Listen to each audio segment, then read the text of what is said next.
You know, the reason why hip hop is thriving so much in Denmark is, and I'm not saying hip hop as in rap music, the rap music culture. I'm saying like the hip hop culture, graffiti, breakdance, and everything is thriving in Denmark. I think it's because we're in the center of somewhere, you know. So people that travel to Sweden and stuff, they travel through us from Germany and France or whatever up north on the train or something. Unless you get on a plane, if you stay on the ground, you have to go through Denmark.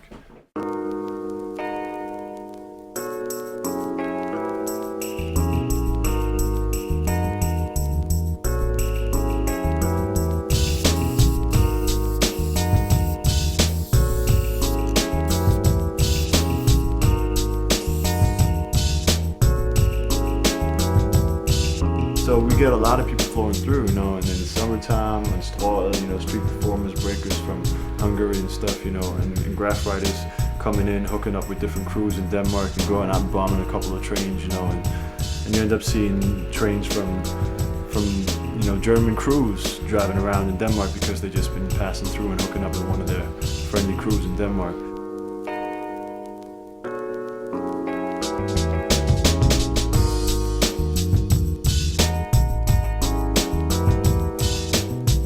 Cultures, you know, it's always been like a trading nation. Danish people are always used to trading with people and we're very hospitable and, you know, and friendly towards other people. So that's the main reason I think hip hop is thriving, because people are easygoing. Anywhere where people are easygoing, you know, the hip hop culture in itself, not the rap music scene, but the hip hop culture is going to stay strong.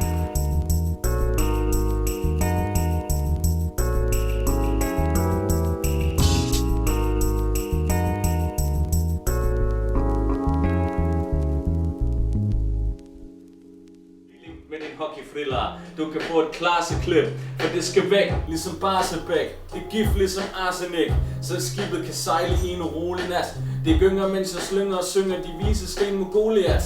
Gå ud med et brag hvad? Vi dropper flere bomber end Bush i Bagdad. Hi, my name is Per, and well, we're basically just going on the daily grind, going to pick up CD, going to the radio and to the studio and to the beauty salon. Well, you know, regular stuff.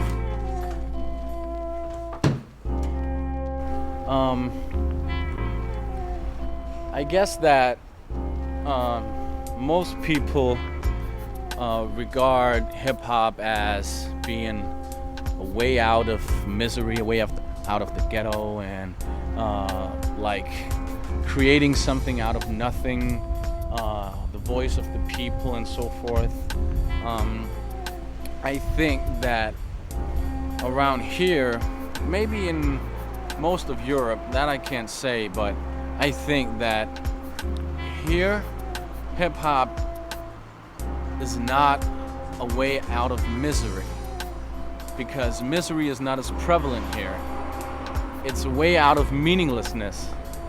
That being a society with a high standard in social security, we have not the same social issues that you see in America. I think that the youth in Denmark and other places embrace the culture because it gives sense when you need it. It both inspired me to study language, and it's also, well, made me drop that again because I'd rather pursue music. Paraderne var oppe på barrikaderne, men i det mindste så var vi i gaderne. De kalder os bagstiv, dagdriver uden drive, men jeg rører ved dig, så vi kan mærke, vi er live. Med blod som sodium, glæder mig til jeg bliver gammel og skal nyde mit opium. Så er det vist på tide, vi går over i historien og går over stregen. Godt ord igen og går lige ud af landevejen.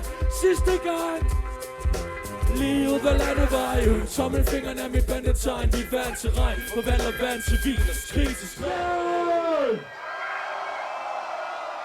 The Freestyle Freak Show is basically a playground where we invite new people every time to come and improvise. So we've been inviting jazz musicians, we've got stand-up comedians, We got dancers next time, probably today. We have a percussionist from Ghana.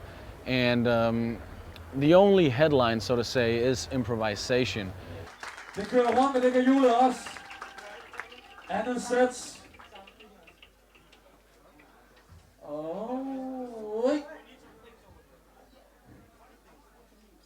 you guys. Fredericia Musical Academy. Okay, hvem herinde går på det lort? Gøjler.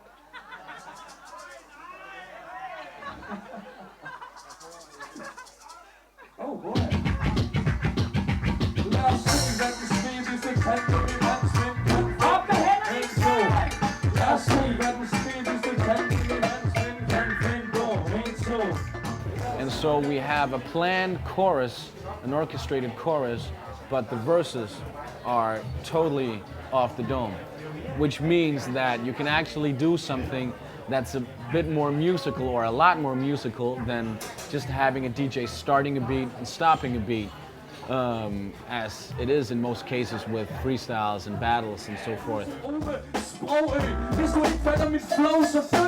Fordi at alle på de her mikrofoner har vi brug for nogle flere X-kromosomer. For jeg har det svedeste pige-rapperi. Alle jer mænd, jeres kromosomer, der er y. Ikke bare skide, for I vil aldrig vide, at den hvide rapper, der står her. I think we play to a very mixed crowd. I think there's the most hardcore of backpackers who are totally rhyme nerds, who want to hear 17 syllables rhyming, and there's the casual hip-hop listener, and there's the guy on the street just walking in. And mind you, here in Denmark, the guy on the street does not give two flying fucks about hip-hop. I think that the reason why it's so popular is that people can actually interact with the show. It's not just the flow of the rapper that people are gonna feel, it's the flow of the audience. It's a daring thing to say that you do unique things, but if you involve people, then it's never the same, because there's never the same people present, and then the situation will be unique every time, and the evening will be unique, and people will go home with a unique experience.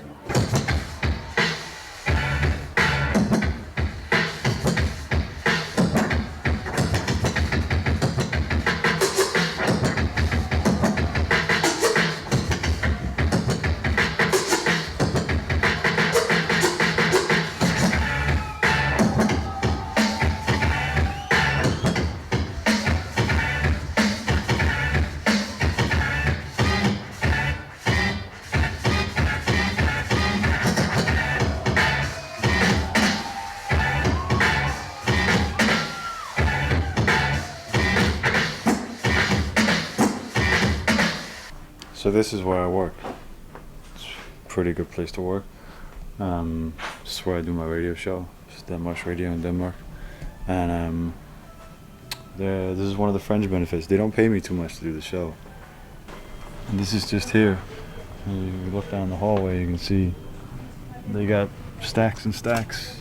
You can always have a listen to it. Basically what you should pretty much do, because most records, I mean, you don't know if there's a break on one or not. You just grab a whole section and bring them all home, check them out and come home, just take it section by section. But I like this instead. This is funny. Just like, see if you can get lucky. Most of the time you do too. That's the fun part. So like, got the computers, all crappy computers, and now they got the new system. Funky drummer. We got live, people mixing it live, the sampled versions of it. Revenge of the Funky Drummer, and then obviously they got the Soul Brother #1. I have to pay a fucking dime. I know some other people have been blessed the same way. I think it was Shadow that had like a basement somewhere. That you could just go down and sit down and get records. I stay here, just regular sound.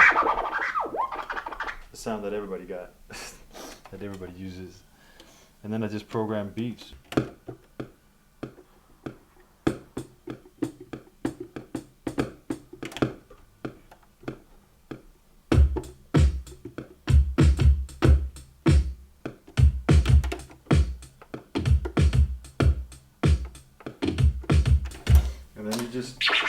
program a beat. I'm not saying that would be the beat, but you program a beat and then you just start scratching on it. I've been DJing for the last probably like 10, 12 years.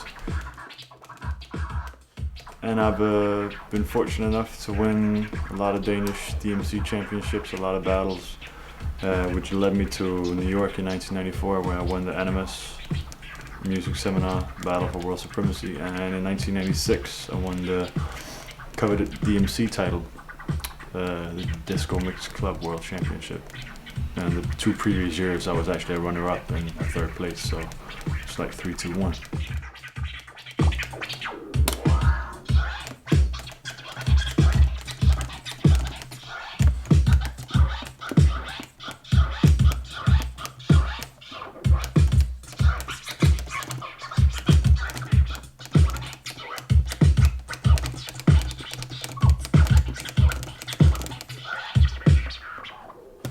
Whatever. I play all around the world, pretty much on the basis of that title. It got me a big name, DMC title in '96.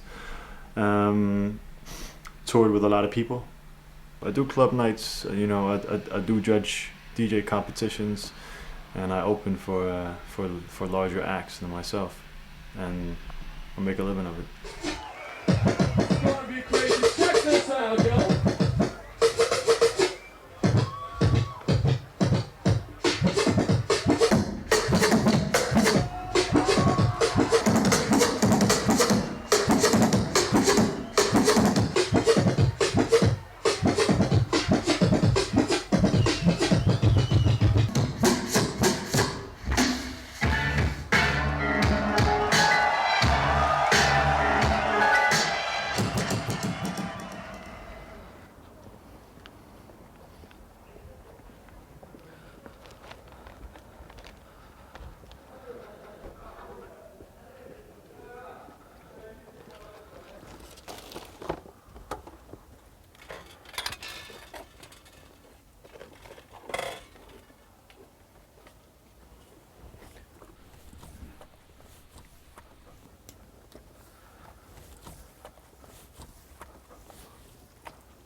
I write Husk Mit Navn, and it means remember my name in Danish. It's like no bullshit, a no bullshit name. I just wrote remember my name, and that has become my name. I put those ones up.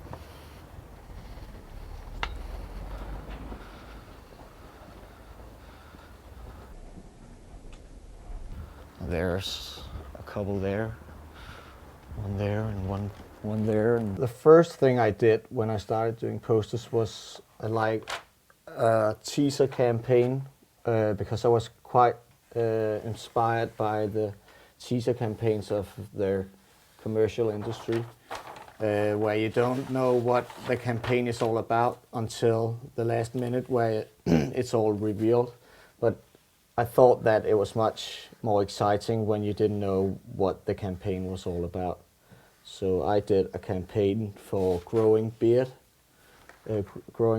because it's a product which you can't buy.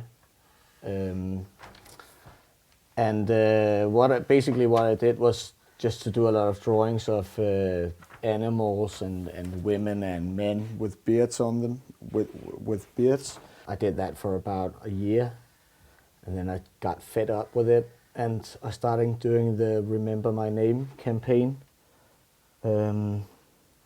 Because people were tearing down my posters really quickly, and I got a bit annoyed by it, so I just started writing messages on my posters like Gone Tomorrow and Remember My Name, stuff like that.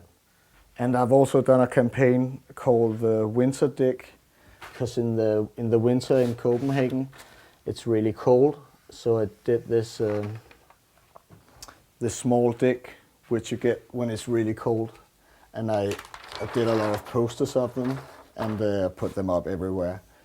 So each winter I do that, and a lot of people see those dicks. It was kind of like meant to be a male bonding thing, where all the men could walk around and they would know what it would be all about, because everybody would have the same problem. But a lot of women also response to the campaign, so they must know something about it as well. I'm not quite sure why. It's time for action. Jo, Jørgen. Hvad så? Jeg er lige ude at filme. Må jeg godt sætte en plakat op her hos dig? Må jeg det? Det går sgu da fint nok. There's some similarities between this and traditional graffiti, and there's also a lot of differences. Traditional graffiti, people are just really fed up with it at the moment in Copenhagen. When they see these posters, they're like reacting completely different. They think that it's really exciting and think that, oh, this is a new media and what's going on here.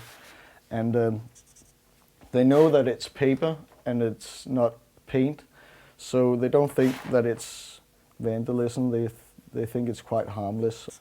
What also has happened is that the Danish press has been quite, and the Danish media has been quite positive about it all. They've made a lot of interviews with street artists and also myself, and it's been quite weird because at the same time they're making this anti-graffiti campaign in the media, and alongside that they're writing a lot of positive stories about what I'm doing and what other street artists are doing. So it's I don't really know what's going on. It's quite strange. Precis. Okay, I'm gonna go over here. Nej, ikke det er ikke b-boy, det skal ikke gå ind til motherfucker. Lad nu være, jeg vil lige lave. Jeg laver lige noget. Fight! Jeg laver lige noget. Okay.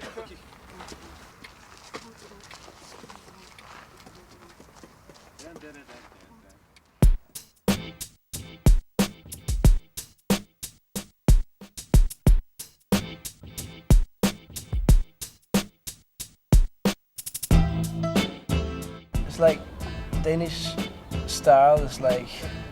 Because I'm in a group with my best friends. B-boying is what keeps me out of trouble, because I used to be a troublemaker. No, it's not bullshit. The permission to stay permanent, and now I'm waiting for my Danish citizenship. Our crew is really about personal styles. I think Rumblepack. And you should create an illusion still. That's why Electric Boogie also have the music. Put the camera.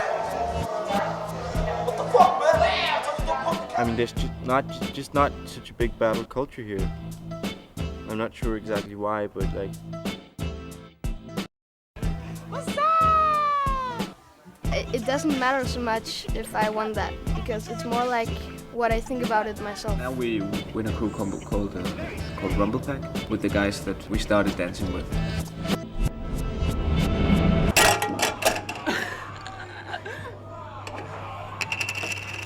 No, I don't know what I would do if I didn't do this, you know? Because I go to school and I could do a lot of sports, swimming and stuff, but breakdancing, that's a lot more than just sports for me. It's my friends, it's people I see as family. It's just having fun, relaxing, just having fun all the time. That's how I think the whole the Danish culture, hip hop culture, is based on friendships, on following, of course, the foundation of hip hop, but still to insert your own personality and make it a part of it. In general, I think B1 has done a lot of good for. I don't know where I'd be without dancing, and these guys, you know, they'd be losers without it. I think they're losers now, but they'd be even bigger losers if they didn't. If they weren't b-boys. Seriously? It started with graffiti for me. My brother was skating a little bit, skateboarding, and yeah, we went to jams and stuff, and we watched breakdance and boogie, and of course didn't understood much of it, but yeah, we started without knowing anything except for the culture. Yeah, exactly.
I think, as Jeff says, we're all very lucky to be part of a group like this.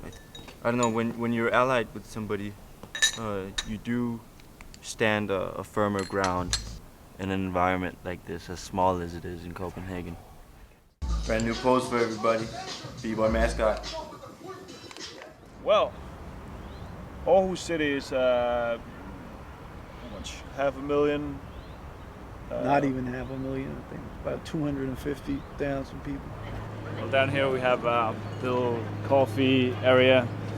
It's quite big. It goes way down there. Cafes and... That's the essence of Denmark. A lot of beer. Yeah, a lot of beer. Every time a guy or girl gets a name for themselves, they move out. They gotta go because the city is too small for them. They want to make it big. They need to go to Copenhagen, and that's in some ways it's true. But my point of view is that you don't have to go to Copenhagen to make it big. You have to go outside Denmark to make it big. Let me know who's ready to deal with us.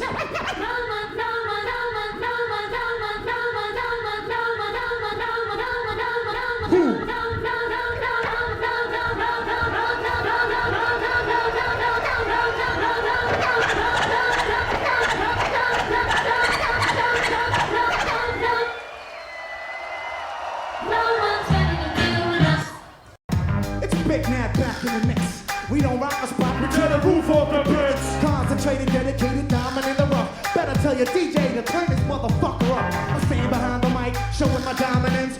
Look into my eyes, all you see is confidence. This is my territory, my time for glory. Laying my blueprints to a b-boy story. Promoters better empty their pockets when we rock. We gonna pimp this bitch for all this. It's a whole like back and forth thing, interaction between me and him, and he's in the spotlight as much as I am.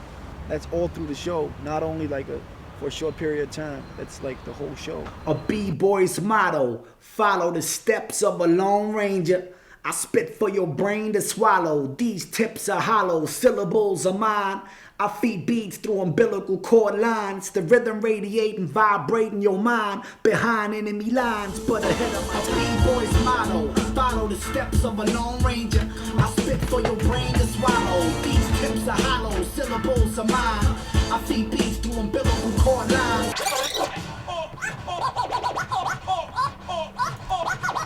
We rocking it live on stage. I think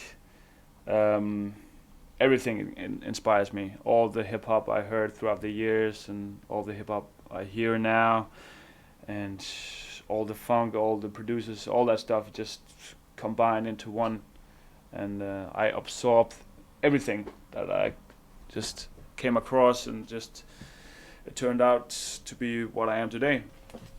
Slaughterhouse, of course. Public Enemy #1. It's like one of my favorite tracks all time. Love this shit.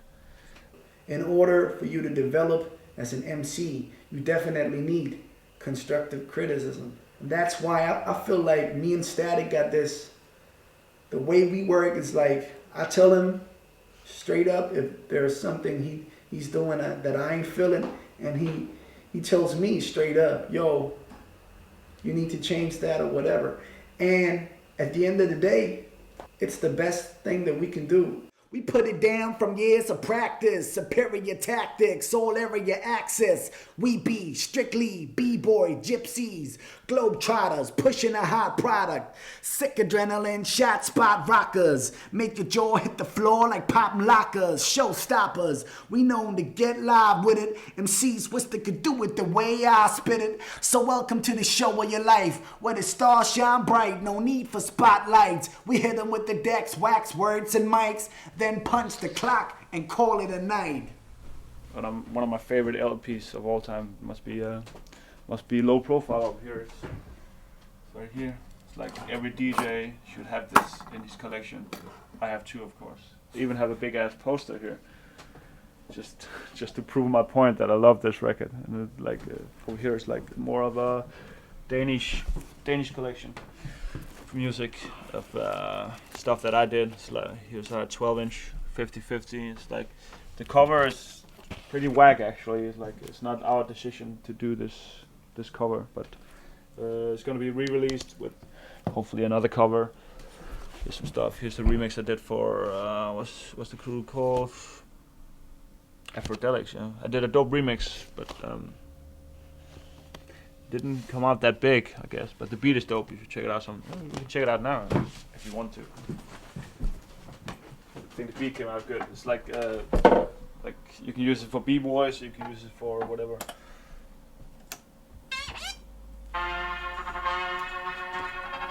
It's just instrumental. I like the beat.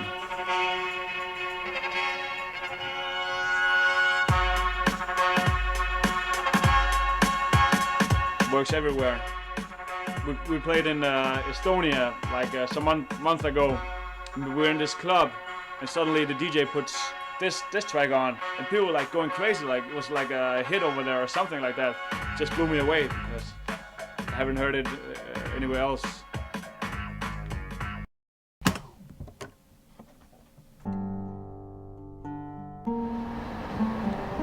Om et lille øjeblik kommer toget til Næstved. Det er Næstved.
when you are 14, and when you come from a city like Næstved with 50,000 people here, when you think about New York at that time, what is New York and how big it is and all that, it's just unbelievable.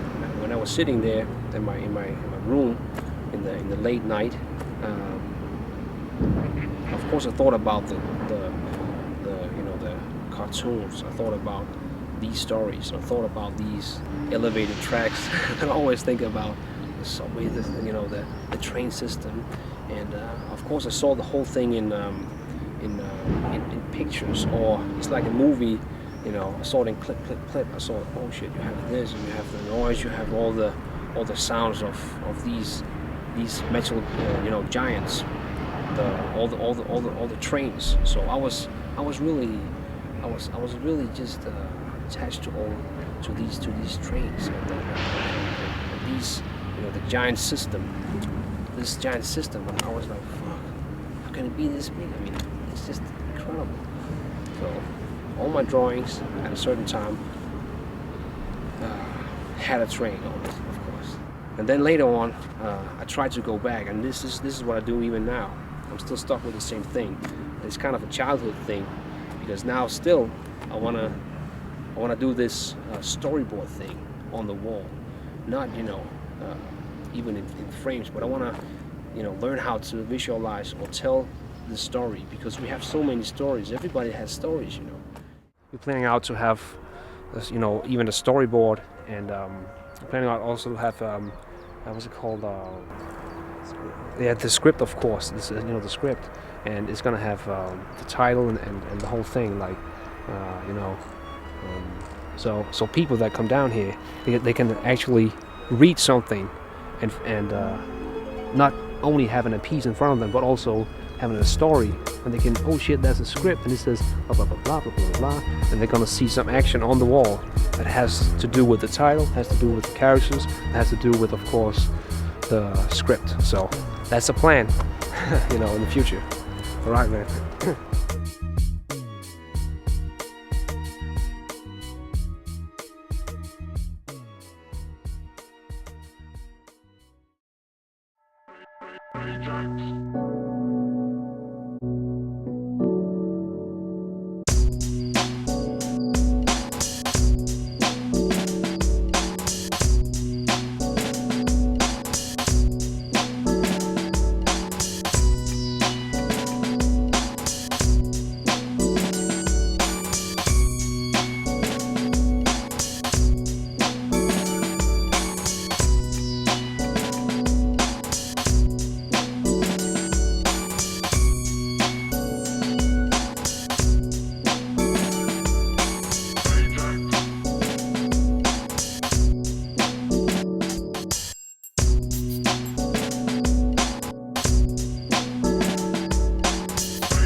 Drakken.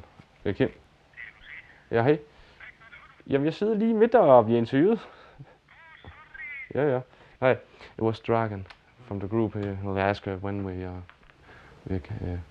getting out in the studio. Okay. Are they ready or? Yeah, they're out in the sun drinking some beers and.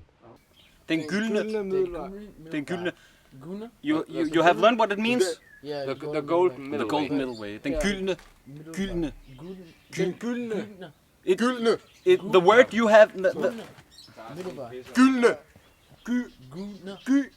Just stop. You Will, can you say y? Can you say gy? Gyld. Just stop. Gyld. Gyld. Good. There's not many people that have the opportunity to write it down and put words on what they think in their head and what they feel. You have the opportunity. You have the opportunity because you're the rapper. Because I'm a rapper, I have the opportunity. I have the opportunity to make the beat that I make that beat the way you're feeling it. Yeah, the way I'm feeling. If I had a sad day, I made a sad beat. If I had a glad day, I made a glad beat.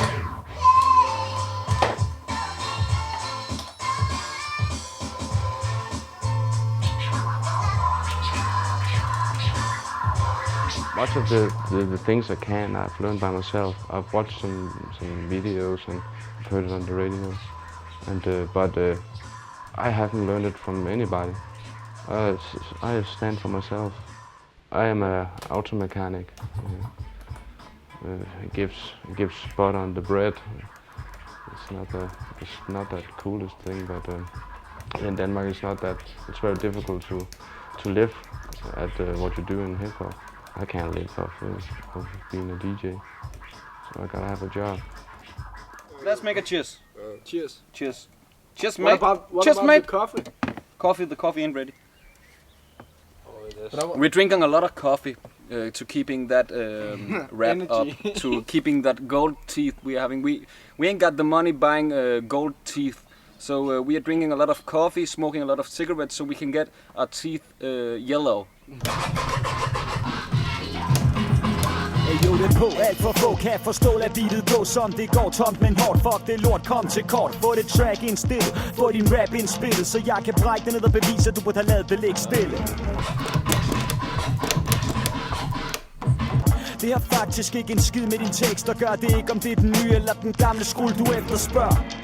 Det er din personlighed, det handler om. Du er typen, der ikke slår på tynden, men tror, at du kan et kong. Man kan ikke lave rap sådan. Man kan ikke sige sut min pik og tro, de bitches tror, du er en sagsbom. Vi skriver det pis, som I kan tjekke på disk, internet eller kassette. Så hvem fanden tror du disser? Hvem fanden tror du disser? Vi laver rap, vi skriver det pis, som I kan tjekke på disk, internet eller kassette. I will see that beatbox and I come and I try the beatbox and I played a beat. I make a beat on the beatbox and Dragon said, "Oh, cool man, Yeah. you should be in the group, man. You're cool and something." He had played the guitar. He had played the bass. He knows how to play an instrument. I didn't know at that time. I don't know now. I like this guy because of his person, and naturally also he's doing the fat things, and I like his opinion, his way of hip hopping, his way of doing the beats, his way of doing hip hop. Between the thing that I like, his person, he's my friend. All these guys is my friends of life. Yeah, man. I think of hip hop every time I go to work. I think at a melody in my head.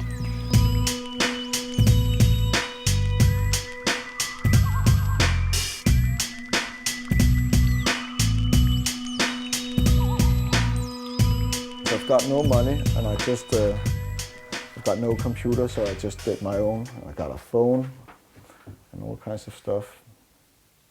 And some photos of some posters I put up a while ago. The last campaign I did, I haven't really got any posters here because they're all out on the street. It's like I draw a lot of characters which said say no to war, and then the character said yes. So there was this contradiction in the text. It was basically because there is a lot of anti-war posters out on the street in Copenhagen, and they were all just saying like say no to war, and that was basically it. And I just wanted to do a poster where you didn't really know what the poster was trying to say. So you had to stop and think about what was it really saying, and what was the real message behind this. And basically I was against the war, but I didn't just, I mean, people are a bit, they don't care about ordinary anti-war posters anymore because they've seen so many of them. So I thought of I just thought I had to make something completely new. I'm trying not to look them too evil or too happy because I don't want people to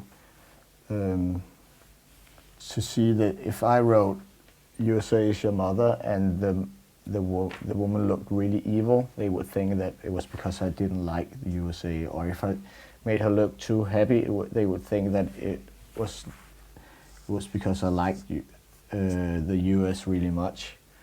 So I don't really want the people to know what I feel or what I think, because I'm not really sure what I think. It's not all black and white. First, you put some water into the bucket.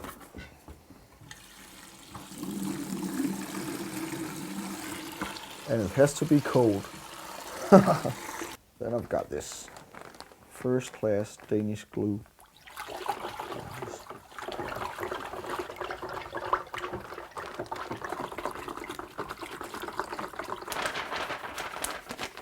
Then I got my stick. When I'm putting up posters really high, I can just do it like this.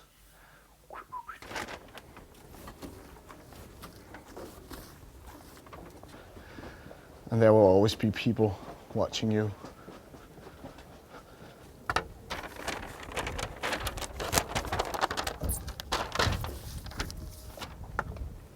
But sometimes you just don't have to give a fuck about people and just do it.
Compared to other scenes in Europe, the Danish hip hop scene is a little bit underestimated, I think, because we're a little country, and I think that maybe they will think in France or Germany or England that in Denmark they are little countries, so they are not very good at making hip hop, or there probably isn't a very big hip hop scene in Denmark.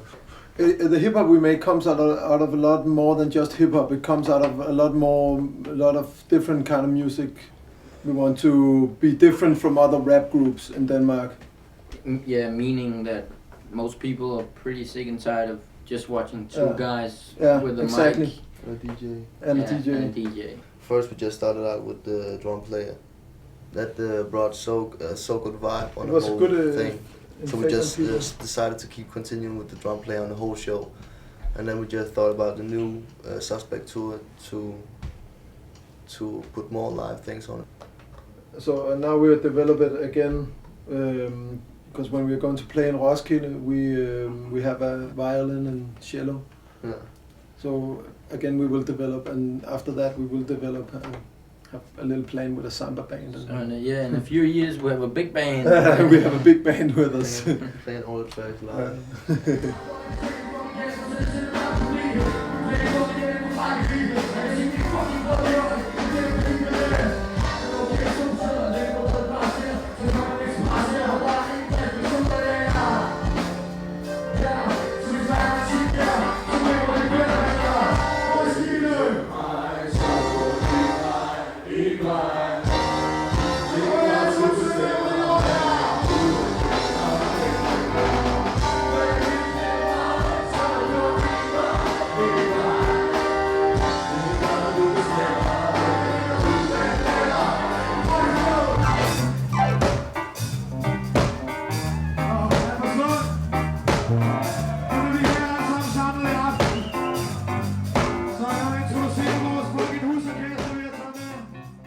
But I think a lot of Danish groups they forget to bring the music into it. Yeah. They're just thinking about the hip hop part, the hip hop thing all the time, and the rap part. Yeah, the rap part, and would be like they are fundamentalistic in the hip hop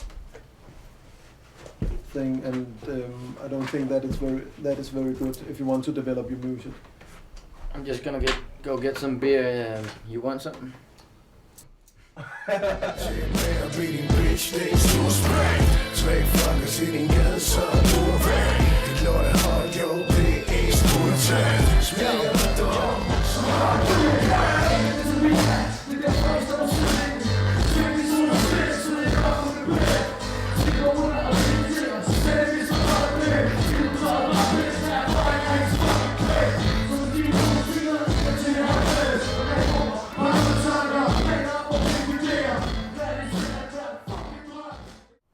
I'm the third triplet. No, as I mentioned, these two guys, brothers, the first ones that I learned to know, 6th grade, 7 years ago. That's a long time. Mick and I, we inspired him a lot with a lot of top rocking, which gave him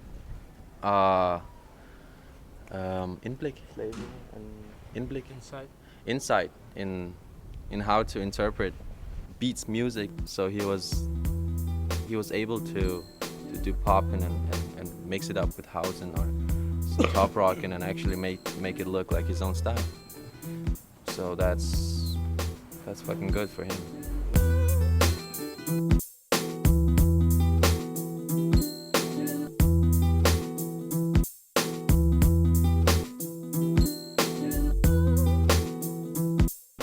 When he's popping, you can see that he's really enjoying the music, and when he's dancing, he's really having fun, that he's not stressed out.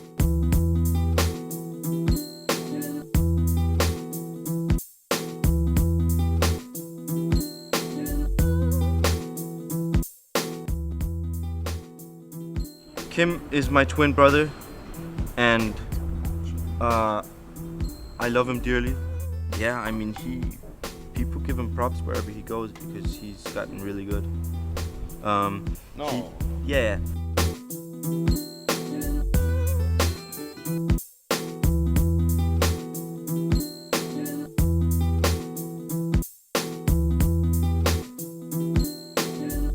One important thing that I found was that to get your own style, with a lot of standard dancing, like ballroom dancing and tango and flamenco and whatever, you'd want your body to move as though you were a pro dancer, as though you knew how the moves were supposed to be and put together. And in B1 and poppin', there aren't any rules, and so the object is to make the poppin' move like your body does, and not make your body move like you think a popper should move.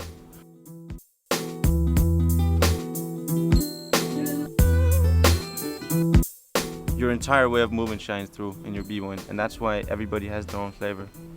If you want good character, if you want a nice flow to your B1, if you want a good expression, then it's really all about thinking to yourself who you are and what you want to do. When you get to know more about yourself, which B1 helps you do in a lot of ways, then you also understand your own style better, and that makes other people understand your style. And that's really positive.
The jantelov, the jantel law is like a Danish phenomenon.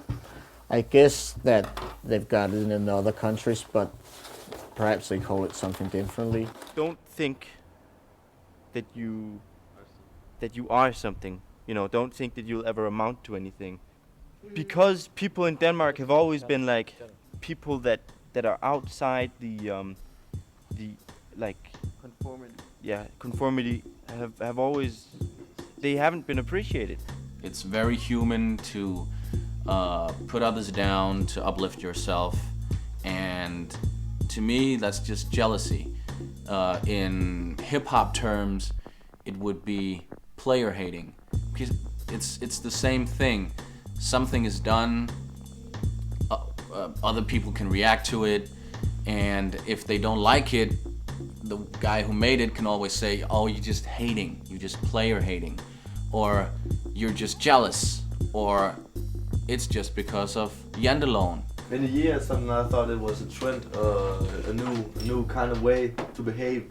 And that was, you know, popular because everybody just stood with a beer, the drinks.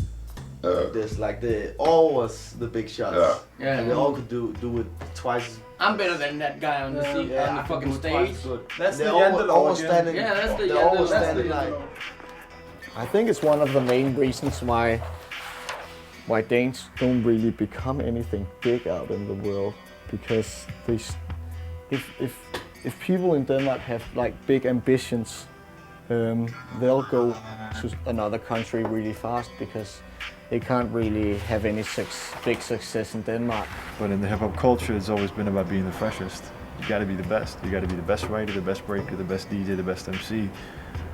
But in Denmark, you're not allowed to be that because you gotta be the same as everybody else. So I think that's Dansk Stil. You know, you're supposed to be the freshest, but you just can't brag about it.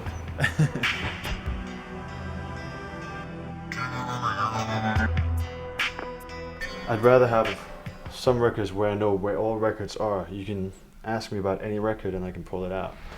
This is a whole section just for James Brown, isn't it? I don't know why. I just felt like it would be fun to have all James Brown's records. Singles, 12 singles, you know, stuff that's going to get thrown out, which is what I do. I optimize my record collection. Once in a while, I just go through and I'm like, listen, can I use this record for 3 things? Can I play it in a club? If I can't do that, okay, that's one off the list. Can I play it on my radio show? No, that's not it. On off the list. Am I going to use this further on in the future for anything, as in cutting up the acapella if there's an acapella on it, or using the instrumental for, you know, freestyle ciphers or anything? If it doesn't fit any of those categories, it goes out the window. Then I got my setup over here, which is minimalistic, to say the least. Whenever I need to play some extra stuff over it, I got the keyboard to hook up to the bass station and a Roland. But I don't rarely use that. Most of the time it's this baby right here, which I use obviously for sampling and putting piecing stuff together. And when I need the rough drums, I use the 60, which is on the floor right down here. And then I got whatever I just need on hand right here. People out here, I wouldn't say they're spoiled, but you know, we do, you know, some of the DJs in Denmark have had very good placings, you know, and the graph material that people view from Denmark is class, you know, is world class. And we got very, very good breakers. The only part where we can't really keep up is with the MCs, is because it's not our native tongue, you know. And we never really had a Danish MC rapping in English that the world would notice. But that's such a big market; it's hard to fill anyway. And now, because rap music has become so popular, people are becoming more consumers than they're actually being participators of the culture. So people are just, you know, watching the videos on BET, MTV, you know, buying the records and being consumers, which is all good, but we still people gotta start waking up, you know, and taking the culture a bit more serious, instead of just dressing the part, acting the part, and looking the part.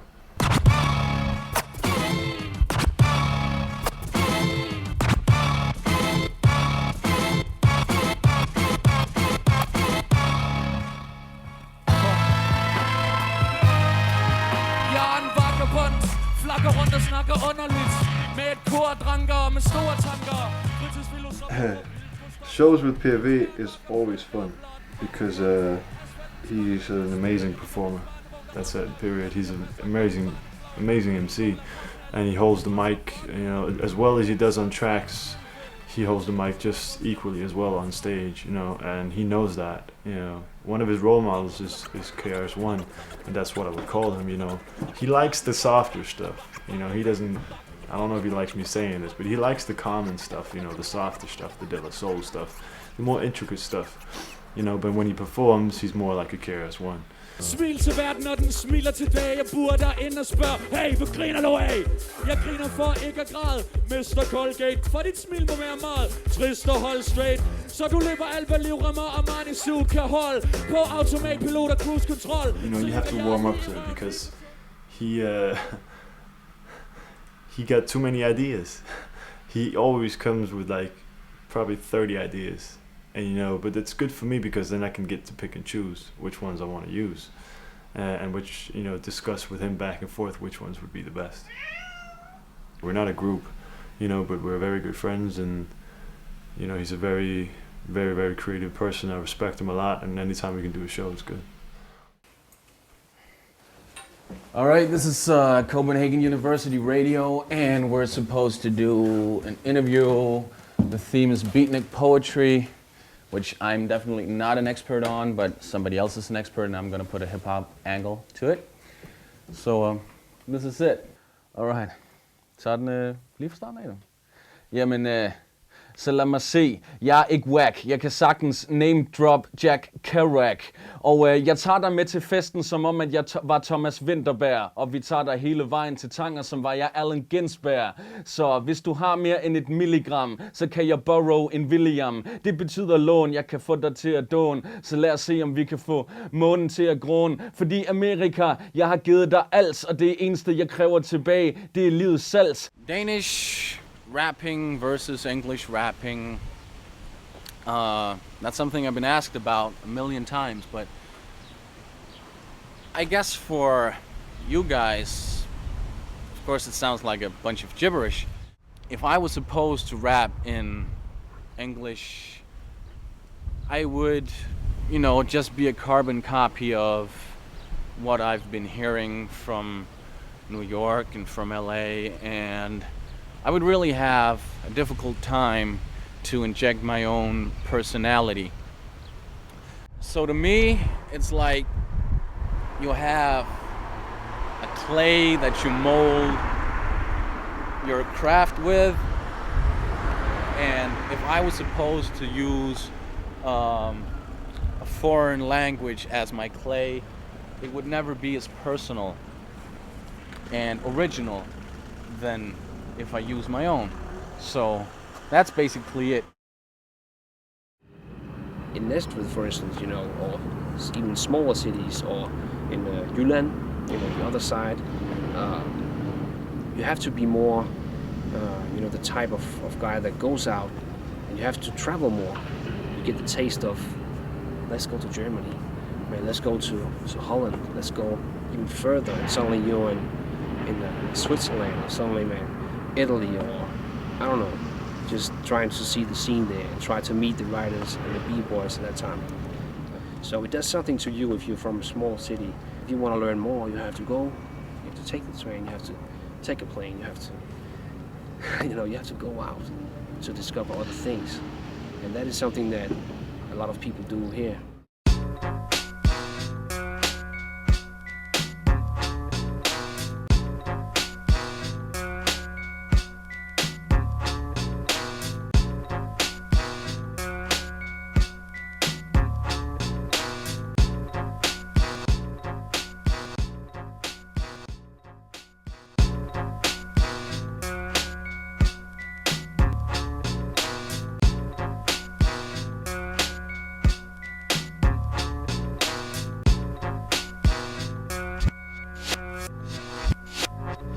It seems to me that today people focus a lot more on how they look, you know, and what kind of clothes should I wear today? You know, what kind of,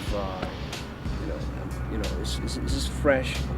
And they, they wanna talk shit. They wanna, they wanna learn about the slang. They wanna be like the guy that they just saw on MTV, and that is a problem. So for us, it's not a big problem, but for the next generation that doesn't have the chance of, knowing what is hip hop today, anything that has to do with street or street talking, street walking, the whole street flavor. Today, if you ask people, that's hip hop.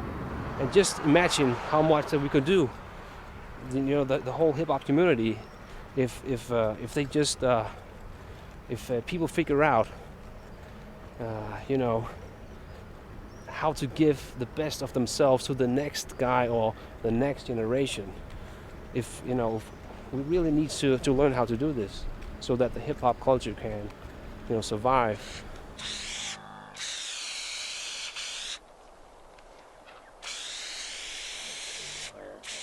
I inseminate the bass line, break the snare, brutalize the kick, and shape-shift syllables to weaponries over SP 1200 or 10 techniques, subliminal symphonies, melodic odysseys, strictly victories with static right next to me.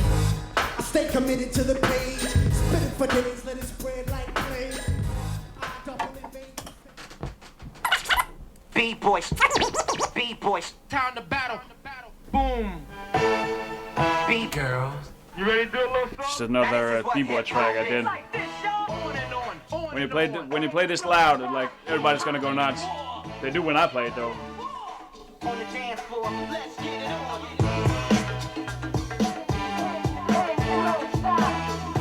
Hip-hop like this, y'all. Dance, dance. On and on. Until the break the dawn, I go overtime. You wanna know who the best is? Let's get it on.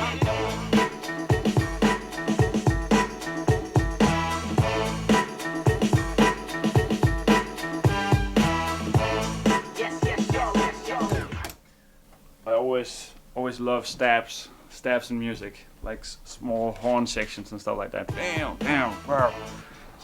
The thing that I really love to do and what I really wanted to do was just trying to pursue this dream that I've always had, to make music and just to rap, to write rhymes.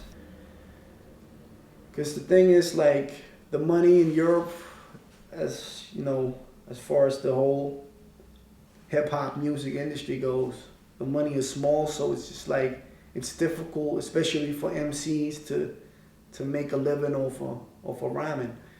So I figured, like, you gotta have something to fall back on, so I began studying Japanese, and I do that like from time to time now, get my little exams done, and but my whole main focus right now is just doing music. So everybody say Nat Ill. Nat Ill. Say DJ Static. Say do that shit. So today is the 19th of April, and there's this big jam going on. Am I supposed to look at you, or? I'm probably more scared than anybody else here, even though I'm not entering the competition. Basically, Circle Sensation is a competition, but it's a show competition.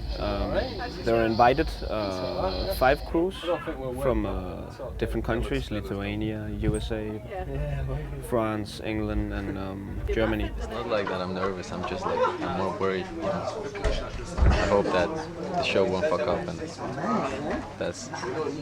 I'm not really nervous because I've done that before. I'm pretty nervous.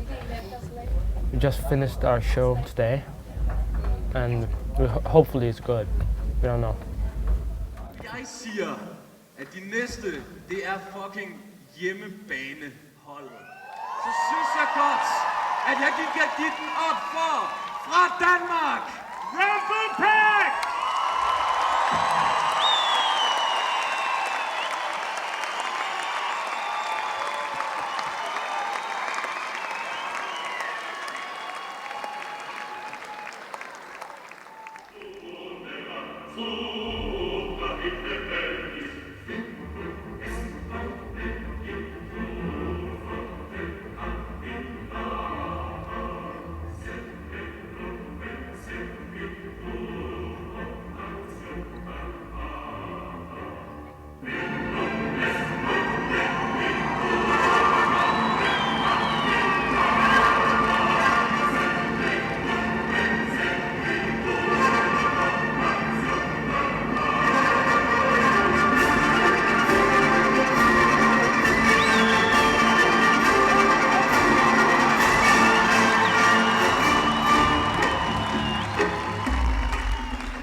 what we tried to do was look at a b-boy show from like a more theatrical point of view, rely more on effects and cooperation within the group than just good moves, which there were a lot of too.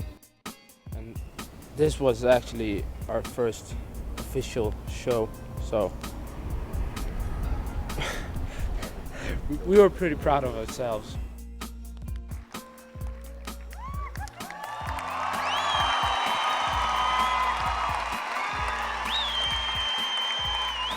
None of us actually brought clothes for battling or the expectations too. So we were just sitting there among the crowd and waiting for like German crews or whatever to come up and battle, and there was like, Rumblepack! Rumblepack, where's the vagabonds? And we were all like shocked, you know.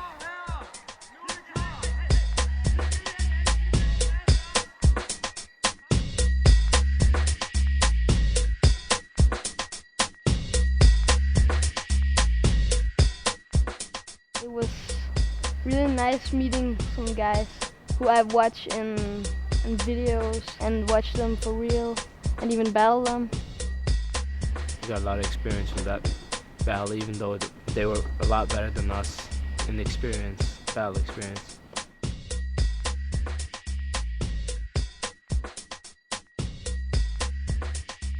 But I think because everybody was so shocked that we got to battle, and because nobody was really prepared, we did get our asses whooped. And I think it's very healthy for a b-boy to lose a battle, because it makes you train harder. It makes you go home and like try to practice, and you know. And I'll bet that the next time we're bound to put, you know, twice the energy and twice the preparation into what we want to present.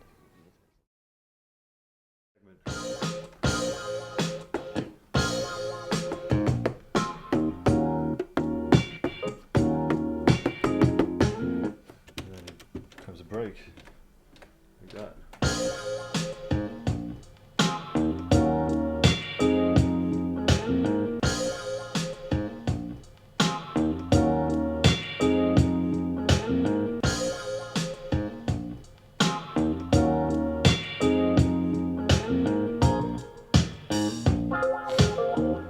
Put some drums on it.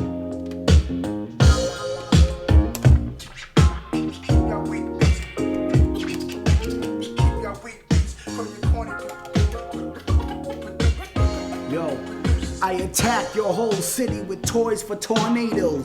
Boys box fatal. Shake my ammunition for mics and turntables. Saliva, spit lava, lungs of volcanoes.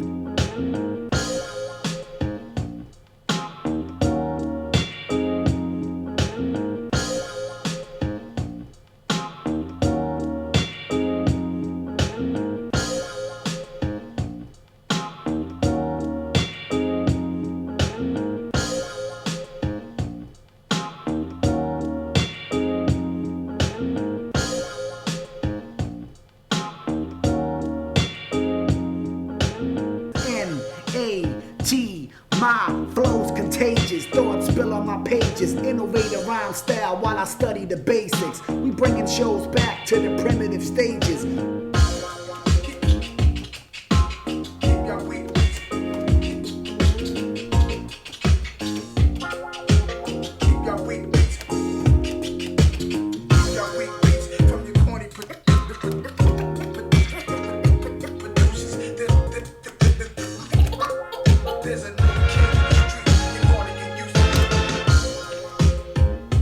That's it.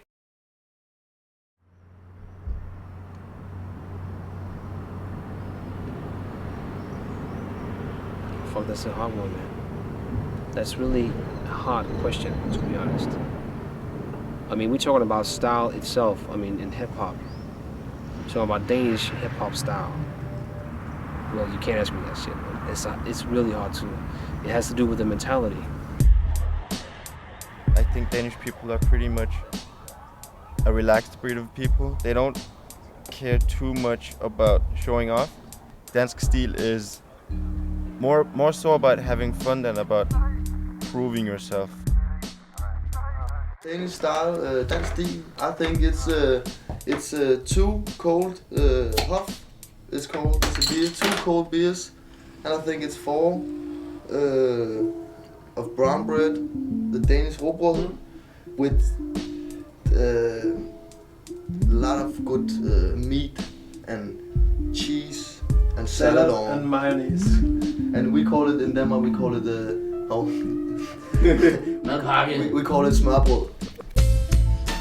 If you did show some photos of Danish graffiti to other graffiti painters in Europe or the US, or a lot of the graffiti painters would know that this is Danish graffiti. I mean, we definitely got a Danish graffiti style. It's quite traditional graffiti, but it's with good techniques. It's not that it's that unique, that it's like built from scratch as a Danish thing. It's just, it's hard for us to talk about and define what it is exactly. I feel our style, me and Nat Ill, it's Danish style, because we got love for the DJing. Denmark always had love for DJing. Dansk Stil. Well, it's probably footwork and freezes. I got Danish style.